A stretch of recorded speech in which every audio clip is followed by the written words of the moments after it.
The Believer. Whether my wife had a one-night stand while on an overseas trip. Background. Married 2008 to an Australian woman. Marriage generally happy. One son diagnosed with mild autism spectrum disorder. Things in the marriage seemed to be normal until unusual behavior was noticed April 2019. To cut to the chase, I was suspicious of her behavior, obtained all of her text messages, and found that she had an emotional affair with a friend from at least half a year. I suspect but cannot prove physical involvement. Having been an insurance fraud investigator, I was not shy about demonstrating proof in response to lies about her emotional intimacy with this friend. She finally confessed April 2021, and I made it clear to her and the friend that any further contact between them would result in an immediate divorce filing. Marital counseling took place and things seemed to be on the mend. Until December 2022, my wife and son went to Australia on a combination business-family visit. Weeks later, she went out for a work party as her employer is based in Sydney. She told our son that she would be back at the hotel by 9 p.m. My son contacted me at 11 p.m. Sydney time. "Mom is not back and I am afraid." I called her multiple times and got her Australian family involved, who also tried to contact her. No response. She showed back up at the Sydney hotel at 1 a.m., so drunk that she didn't remember the room number. Hotel staff had to help her find her room. Her explanation was that she was out of cell range and her phone was on Do Not Disturb. I don't buy it. She left a special needs child alone in a hotel in a foreign city for 4 hours past the time she said she would return, but didn't once think to call him and let him know. I may be paranoid, but a night out with coworkers that involves copious quantities of alcohol is a recipe for disaster. Booze decreases human inhibition and enables people to do things they would not do while sober. Saying she was out of cell phone range in a major city, saying her phone was on Do Not Disturb, and forgetting to tell a special needs child that she would be 4 hours late in getting back to the hotel room. I am not buying it. Her prior history of emotional infidelity is a damning indicator. Friend lives in the US, highly unlikely that they accompanied her to Australia. I am more concerned that her prior infidelity, alleged lack of cell phone access, and drunkenness means something much more than a booze binge happened here. She readily admitted to having drank too much and attributed the 4-hour interval to booze. This may be a paranoid perspective. However, what would an adulterous spouse do while having a one-night stand? Keep their phone on so calls could get through. No, phones get turned off as Do Not Disturb. The interlude. My son, he is 14. He is high-functioning autistic, and people don't know he is on the spectrum unless we tell him. However, whether he is a typical child or on the autism spectrum disorder, my wife did not think to call him and tell him she would be 4 hours late getting back from a work party. What kind of mother leaves their child alone in a hotel room in a foreign city and does not take the time to tell them they will be late getting back to the hotel room? What is she hiding? After the incident, she wrote me a detailed, heartfelt email about how she knew she had screwed up badly, put our son in emotional and physical danger, promised not to do it again, etc. Do I believe this 100%? No, she violated a marital vow of forsaking all others, so she has the documented ability to do that again. And then we take into account that she left our son alone in a hotel room in a foreign city for 8 hours with no contact or even thought of contacting him. Women will say anything a guy wants to hear. I was an insurance fraud investigator for several years, and my work put 3 people behind bars. There was a tenet we were taught, which is trust your gut. If something feels off, it probably is. I have inquiries out to some cutting-edge polygraph companies and have drafted ruthless questions about her past and recent behavior. Supposedly, polygraph examiners will only ask a few questions on infidelity because lengthy interrogations can distort results. Okay, I'm not a polygraph expert, but they will have excruciatingly accurate questions to ask about who, what, when, and where, and the choice of what they ask is up to them. Suffice to say, I made it clear that the marital union is in jeopardy, and that since trust has been broken previously, it will not be blindly afforded now. At the very least, complete sobriety on her part will be part of the solution. I gave up booze and now she has too as well. Ever since she asked me that question, whether I was happy, it's like the ground beneath me shifted. We've been together 9 years, married for 4, and now here we are, teetering on the edge of a life I never imagined. Our son, just 2, and already his world is about to be turned upside down. It hit me hard when she said she wasn't happy, that she wanted a divorce. I asked her why, begged her to tell me what was wrong. But it was like talking to a brick wall. She just said everything. It felt like a slap in the face, a cold dismissal of all the years we'd spent building a life together. I thought we were solid, you know. We never really fought, we always seemed to be on the same page. But then she started pulling away, burying herself in work, getting distant. I tried to support her, took over more with the kids, tried to give her space to breathe. But nothing seemed to work. And then there was the guy from her game, World of Warcraft. It started as nothing, just a game. But then it moved to Facebook, and before I knew it, she was having an emotional affair. I couldn't believe it. I was an insurance fraud investigator, I knew how to find the truth. And when I confronted her, she finally confessed. We went to counseling, tried to patch things up. For a while, it seemed like we were getting back on track. But then she went to Australia, and everything came crashing down again. Leaving our son alone in the hotel like that, coming back drunk at 1 a.m. it didn't add up. I called her family, but no one could get a hold of her. It was like she just disappeared. When she came back, she tried to explain it away, said her phone was on Do Not Disturb. But I couldn't shake the feeling that something more had happened that night. The trust was broken, and I needed to know the truth. So, I'm taking this drastic step, a polygraph test. I've got my questions ready, the ones that will cut right to the heart of it. Did she cheat on me in Sydney? Has she been faithful since? It's brutal, but necessary. I need to know if I can ever trust her again. The night before the test, I try to explain to her why I'm doing this. She listens, but I can see the pain in her eyes. It hurts me too, treating her like a suspect. But the doubts are eating me alive. The day of the test is a blur. The examiner is all business, asking the questions in a clinical, detached way. I wait outside, my mind racing with every possible scenario. When it's over, she comes out looking defeated, broken. The examiner hands me the results, and my heart sinks. She lied. About everything. The night in Sydney, the emotional affair, all of it. It feels like a punch to the gut. The drive home is the longest of my life. We don't speak. What is there to say? The woman I loved, the mother of my child, has been living a lie. And now, our son is going to pay the price. I contact a lawyer, start the divorce proceedings. It's the last thing I ever wanted, but I can't stay with someone I can't trust. My son needs at least one parent he can rely on. The divorce is messy, painful. But through it all, I focus on our son. He's my priority now. I have to be strong for him, show him that even when things fall apart, you can pick up the pieces and build something new. As I tuck him into bed, I promise myself that I'll do whatever it takes to give him a stable, loving home. It's not the future I planned, but it's the one we've got. And I'll be damned if I don't make the best of it. My comment: you can't keep someone who lied sleeping beside you. Just walk away. Story 2. Has anyone here gotten married young? If so, how did it turn out? Is there an age difference between you and your spouse? Do you think having an age difference makes things more difficult? What are the pros, cons? I got married at 19 and my husband was 29. He had been married once before, no children, so he was more experienced than me. She was the first person he had ever had a serious relationship with. I, however, had never been in a serious relationship at all. It wasn't that I didn't want to go on dates or have boyfriends, but I just had very protective parents and was sheltered a lot. I never expected to marry the first person that I got into a relationship with. But when I met my husband, I just wasn't interested in anyone else and I couldn't see myself with anyone else. We have had some conflicts, like most couples, but for the most part, we get along really well. We have been married for 8 years and have 3 kids together. My mom, who also got married at a young age, didn't want me to get married at 19. She regretted getting married at a young age, so she thought I would regret it too. She would always tell me that I needed to explore other relationships and get more experience before settling down. But I think sometimes you just know if it's the right person. And in that case, what's the point in dating anyone else? She also thought that our age difference might cause problems, but I don't feel like it has. I actually know someone who is in his 30s and is constantly dating and moving in 18 to 19-year-old girls with him. Based on his behavior, I would say that yes, someone like him dates these young girls because he likes to control them and he does tend to isolate whoever he is with. So, I get why you would think this, because I've seen it before too. However, it's not the case with my husband and me. To be clear, we didn't start having kids until several years after getting married. I was 24 when our first baby was born, and then just a few months ago, I gave birth to twin boys. If it was up to me, we would have started trying for kids as soon as we got married, but he wanted to wait. I started the process of finishing my college education about a year ago, but then I found out I was pregnant with the twins, so I decided to take a break so that I could stay at home with them until they get a little older. My husband was actually the one who was constantly encouraging me to go back to school. I have self-esteem issues, and I put school off for a while because I had a fear of being a failure, thought I wasn't smart enough, wasn't motivated enough, but he has always told me how smart I am and how capable I am. And he definitely doesn't isolate me from my family. I actually moved a few hundred miles away from my family when we first got married so that I could be with him. But after only being married for about a year, it was his idea to move back to my hometown so that I could be closer to my parents. So, for the last several years, I've lived within 5 to 10 minutes of my parents' house, and I see them several times a week. My mom helps babysit all the time.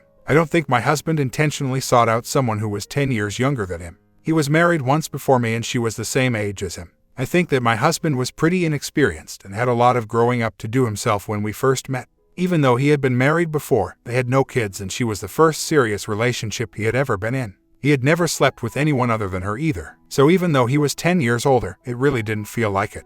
The main difference between us was that since he was older, he already had a career established and was financially stable. My husband tends to be a secretive person. Before we got together, he had recently divorced. He was honest about the fact that he had been married before, but he lied about the fact that she and him were no longer in contact with each other. They had no children, she moved off to some other state, and quickly got remarried. I didn't see any reason for them to still be talking to each other, and obviously he knew I would have a problem with this, which is why he lied. If I brought her up, he would act like he had no idea what was going on in her life and that they hadn't been in contact with each other for a long time. I just felt like he wasn't being totally truthful, so I decided to log into his email account one day. I found many emails where they had been going back and forth during the time that he claimed he wasn't talking to her anymore. They weren't physical or flirtatious in nature, but they were long, detailed emails of her telling him all about her new life, new husband, and him telling her all about me. I felt betrayed that he was talking to her behind my back, and that he was talking to her about me and about our relationship. I was under the impression that she didn't even know about me up until this point. He then changed the password on his email, and all he wanted to talk about was how it was wrong of me to look into his emails. And yay, maybe it was, but I did it because I had suspicions that he wasn't being honest, and I was right. He has since admitted that he was wrong for that, and that it was a mistake on his part. He is still kind of secretive though. He still doesn't really like for me to look at his phone, and I still don't know his password to his email. I feel like by the relationship starting off the way it did, it made me have some trust issues. Even now, after 8 years of marriage, he is still revealing things to me that I didn't know about. When we first got together, he told me that his first physical encounter happened when he was a teenager, but he doesn't consider it to be when he lost his virginity, because he never actually got to finish. He said at some point during the act, either his stepmom or his dad, I don't remember which, had come home, so they had to stop. Anytime I would ask him details about this, he never wanted to say. I just assumed it was someone he went to school with and that he was embarrassed about it because he almost got caught by his parents. Recently, he revealed to me that the other person involved in this was his stepsister. The fact that it was his stepsister was the thing he was really embarrassed about. He said he never told me because he was embarrassed, and I guess he was afraid of how I'd react. My reaction was basically just shock. I think I asked him 3 or 4 times if he was serious. I get that he was embarrassed to tell me, but I was more bothered by the fact that he kept it a secret all this time. His stepsister doesn't live close to us, so I've only been around her a couple of times. But to think that they had this secret between them that I had no clue about, I can't help but to feel somewhat bothered by this. I haven't been around his stepsister since he has mentioned this, but I feel like the next time I am around her, it's going to be slightly awkward for me. He claims that they have never had any romantic feelings for each other, and it was just one of those stupid things that teenagers do. But the fact that he tried to hide it for so long makes me wonder, if they never had anything between them and it was just 2 teenagers being stupid, why not just tell me that years ago? Anytime he hides stuff from me, I feel like there's a reason why he's hiding it. On the other hand, maybe he really didn't tell me out of just pure embarrassment. I really don't know. After I got over the initial shock, it really isn't all that shocking considering how he grew up. He's expressed to me that his stepmom was a highly physical person. She had been married several times before getting with my husband's dad, and he said she would tell my husband and his step-siblings about all of her previous physical encounters. I think he also said she would sometimes walk around the house naked or half naked after getting out of the shower, and stuff like that. If you're constantly being thrown in your face, and especially if you're a teenager with raging hormones already, it's not really that surprising that something like this would happen. I just wish he could be more open with me about stuff. I've told him before that I'd much rather him just tell me something than for me to find out later or to find out on my own. I've heard that it's a bad sign when your partner doesn't want you looking at their phone, emails, etc., but is that always the case? Do you think he is just a secretive person in general, maybe because of how he was raised? How can I get him to be more open? I explained why I was angry about it. 1, because he lied about the fact that he had no contact with her anymore. 2, because he had always talked so negatively about her, but then they were chatting it up like best friends and telling her all about our personal business. Yet, he still managed to turn it around on me and got angry back at me. All he seemed to care about was that I was looking in his emails, which is why he changed his password shortly after. Speaking of emotional affairs, his ex actually had one of those when they were married. He said every time she was on the computer and he would walk in, she would start closing stuff out. And he would sometimes hear her laugh while on the computer, but then he would come in and she would suddenly clam up. He started to suspect something was going on, so he figured out the password to her email account one day and started reading through her emails. She had been emailing this guy back and forth for a while. He confronted her about it and they split up soon after. Back then, I was younger and I didn't really see the hypocrisy at the time. But looking back on it, he has no room to talk about me looking through his emails when he did the exact same thing to his ex when he suspected something wasn't right. I don't know if what my husband had with his ex was an E, but I remember that's how I felt at the time. I felt like they still had feelings and they just weren't ready to completely let go. He's even admitted to me before that once you've been with someone for several years, it's hard to just suddenly stop talking. But I certainly think I could do it if I was in a relationship with someone new. All my focus would be on my new partner, not my ex. When I first moved in with him, I also found a bunch of photo albums in the hallway closet from their wedding and other random pictures of them. He specifically told me before this that he had gotten rid of any photos like that because he knew I was jealous and he didn't want me to see stuff like that. When I confronted him about them, he claimed he didn't know they were there. I found that hard to believe. They weren't hidden somewhere in the closet. They were in plain sight. He did get rid of them after that after he saw how upset I was. Looking back on it, maybe it wasn't right for me to expect him to get rid of the photos, but I was very young and more insecure back then. I just felt like it was one more thing that he needed to part with in order to completely let go of what they had, and by him hanging on to them, I felt that was another sign that he wasn't ready to move on. He never did admit that his behavior pertaining to the email thing was wrong until years later. A couple years after we got married, he started seeing a psychologist. Anytime I bring up stuff like this from the past, he says there are a lot of things he did before he started therapy that he wouldn't do now. I do feel like the therapy has changed him in a lot of ways, but I guess there's still a part of me that still has trouble totally trusting him, especially since he still to this day seems hesitant to let me look at his phone. I agree that I don't think it was incest, and I actually did tell him that I don't think negatively of him for it. I was just shocked initially because after all these years, his stepsister was not the person that I pictured in that scenario. But after a few minutes, I was over the initial shock and I told him that considering how his stepmom was, what he did isn't really all that surprising. I mean, like I said, when you're a hormonal teenager and then you have your physical addict stepmom constantly telling you about all of her past physical endeavors, walking around the house naked, half naked, etc., he really could have done much worse things considering the environment he grew up in. I know earlier I said it was a stupid thing to do, but I never told him that it was stupid. And honestly, yes, I don't think it's a wise thing to do, and he agrees, but I don't hold it against him because 1, he was very young, 2, he was living in a very over-crazy household at that time. He needs to feel like he can tell me things without me reacting in a judgmental way. I try my best to be as compassionate and as understanding as I can with him. I wasn't very compassionate when I found out about the emails to his ex, but I don't think compassion was warranted there. In that case, he was the one that deliberately lied to me. He obviously didn't have compassion for me when he was emailing his ex behind my back and lying to me about it. He knew it would hurt me and he did it anyway. I think compassion needs to go both ways. You get what you give. I've often seen people who are opposed to marriage say that they don't see a point in it because it's just a piece of paper. Similarly, I've seen people claim that it wouldn't bother them to get into a relationship with someone who had been married multiple times in the past because there's no difference between a person who has multiple ex-spouses and a person who has been in multiple long-term relationships. I'm just curious what your thoughts are. Personally, I disagree. I do not think that being married and being in a long-term relationship is the same thing. If you're not married and you want to break up with that person, it's pretty easy to do. You pack your bags and leave. There is no legal process that you are required to go through in order to cut ties with that person. Marriage, on the other hand, is a much greater and more serious commitment. You are vowing to stay with that person through good times and bad for the rest of your life. If it's no big deal and just a piece of paper, then why wouldn't you just do it? I don't judge people who have been in several long-term relationships. They are basically single. They are not legally binded to the person. But I do think there is something going on with someone who has been married 4, 5, or 6 times. Of course, if you only look at marriage as a piece of paper, it makes sense that someone would get married multiple times. It indicates that they most likely don't take marriage very seriously. My husband and I have 3 boys. The oldest will be turning 4 years old in June, and the other 2 are 11-month-old twins. I had always planned on putting our children in public school, but recently my husband brought up the idea of homeschooling.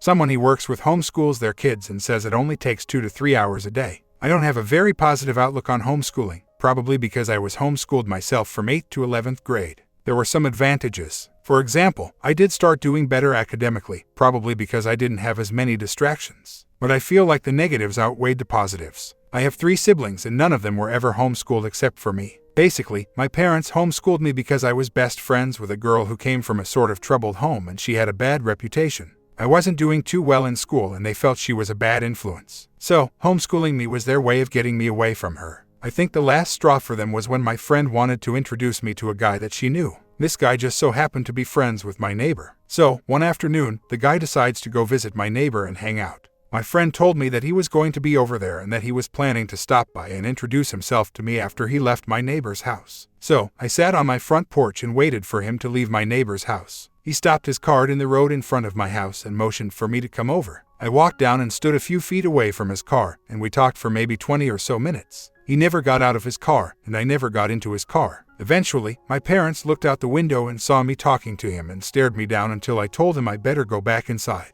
When I came in, they were having a full-blown meltdown. In my eyes, I didn't feel I had done anything wrong. We were just talking. Apparently, they were highly disturbed over the fact that he was 16 and I was 13 at the time, but the thing they seemed to be even more bothered by was the fact that he was black, I'm white. After this incident, they homeschooled me starting the following school year, and they immediately took away all form of communication from me. They took the phone out of my room, I wasn't allowed to get on the computer, they wouldn't even leave me at home alone for a while because they were afraid I'd have the guy come over while they were gone. And if they did leave me home alone, they'd hide the house phone from me to make sure that I couldn't call him. In my opinion, I feel they went really extreme. It was like this for a year. Finally, after a year went by, they slowly started giving things back to me, like letting me use the phone again, though I still wasn't allowed to talk to my best friend that I mentioned above. But it had been so long since I'd talked to my other friends. When I finally did get to talk to them, it was just kind of awkward and we didn't really have as much in common anymore because I was being homeschooled and they were still in regular school. I know they say homeschooled kids can have get-togethers with other homeschooled kids to help with the social aspect of homeschooling, but my parents never had me involved in anything like this. For the 4 years that I was homeschooled, I had no friendships and essentially no interaction with other kids my age. By my senior year of high school, my parents agreed to let me drop homeschooling and finish my last year of high school at my old school.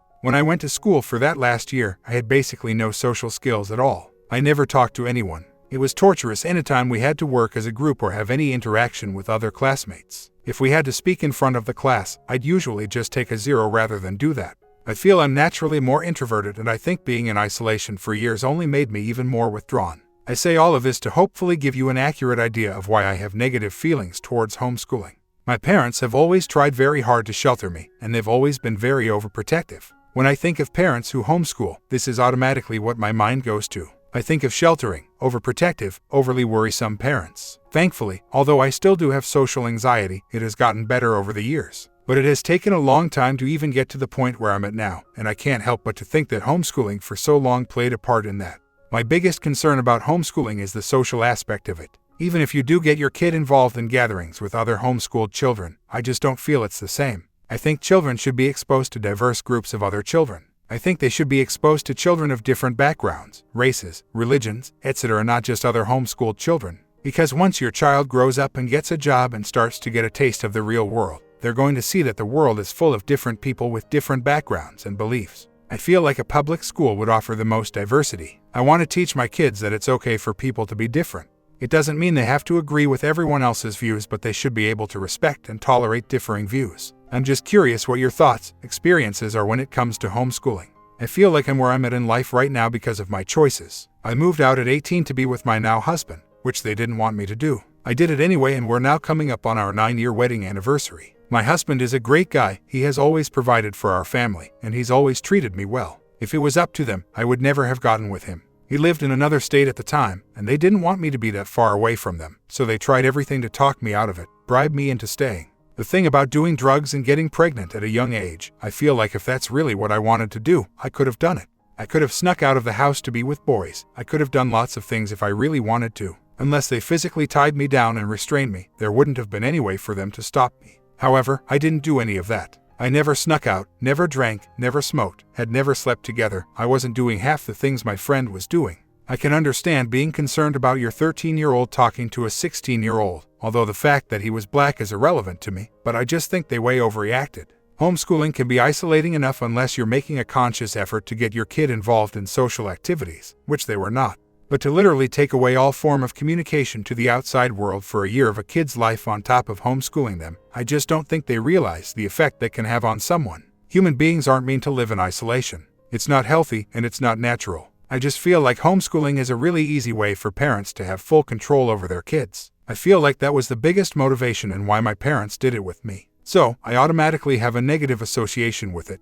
Husband likes to joke around a lot. What I mean by joke is that he likes to playfully tease me about things and be sarcastic a lot. Sometimes I'll come up with something witty to snap back at him with, but it seems he's usually the initiator. I'm currently a stay-at-home mom, and my husband works for a local trucking company. I have 11-month-old twins and a 3-year-old, and I'm planning to go back to college this fall. I tell my husband all the time that just because I don't currently bring home a paycheck doesn't mean I don't have a full-time job. I'm a mom 24 hours a day, 7 days a week. No sick days, no paid vacation, no holidays off. Between taking care of the kids, our dog, doing housework, I have limited free time during the day, and I will have even less once I start school. My husband says he gets it, but then sometimes he makes these little jokes, which make me wonder if he really does. This morning, I woke up with menstrual cramps and I wasn't feeling well, so I didn't get out of bed right away this morning. My husband saw that the twins had just woken up, so he went ahead and made them a couple bottles before he left for work, and then brought the bottles to the bedroom so I could feed them. I fed them and then I continued to lay in bed for a little longer because I still wasn't feeling well. My husband then saw that they needed their diapers changed, so he decided to change them. While in the middle of changing them, he says something to our 3-year-old about how mama doesn't do anything but lay in bed all day. I said something to him like, "Really? Yay, that's a great thing to have our kid think about me." And then he just laughed like it was a joke. Maybe he was just joking, but how does our 3-year-old know he was joking? I don't want our kid thinking that his mom is lazy and just stays in bed all day, because I most definitely do not. Every morning I get up and take care of the kids, and most of the time, I don't get any help from him because he's usually already left for work. I change them, feed them, and also make my 3-year-old breakfast. Yesterday, my husband's sister, who lives a few hundred miles away, started frantically texting my husband asking where their dad was and if he was okay. She said her brother, my husband's younger brother, had told her that their dad went missing 3 weeks ago, that he just packed up his bags, took his dog and left and hasn't been seen since. My husband informed her that their dad was fine and that he was literally just over at our house the day before she texted him. Husband's brother ends up texting my husband bragging about this masterpiece prank he pulled, about how he had his sister cry, etc. because of this bogus lie he made up and how funny it was. My husband didn't scold him for it or anything, but personally, if someone lied to me about something like that just for their amusement of seeing me upset, I would be pretty angry. This brother of his is young, like early 20s, and he does have a problem with alcohol, and he has had this problem for years. So I don't know if maybe he was drunk when he was saying all this or what, but everyone's attitude is just kind of like, well, that's just how he is. There's no point in trying to talk to him about it. He doesn't care what anyone else thinks. And I just don't know that I agree with that logic. I feel like he needs to know it's not okay to play with someone's emotions just for his enjoyment. Even if you get blown off or whatever, at least you can say that you said something to him about it and that you tried. My comment: it's time to be limiting your exposure to that cruel and toxic man. He thinks it's funny getting people upset. The reason for that, he's a control freak and loves to have others react to his stupid moves. If it's control, alcohol, all that will get worse the older and more debilitated he becomes. You're a good person and should just avoid him.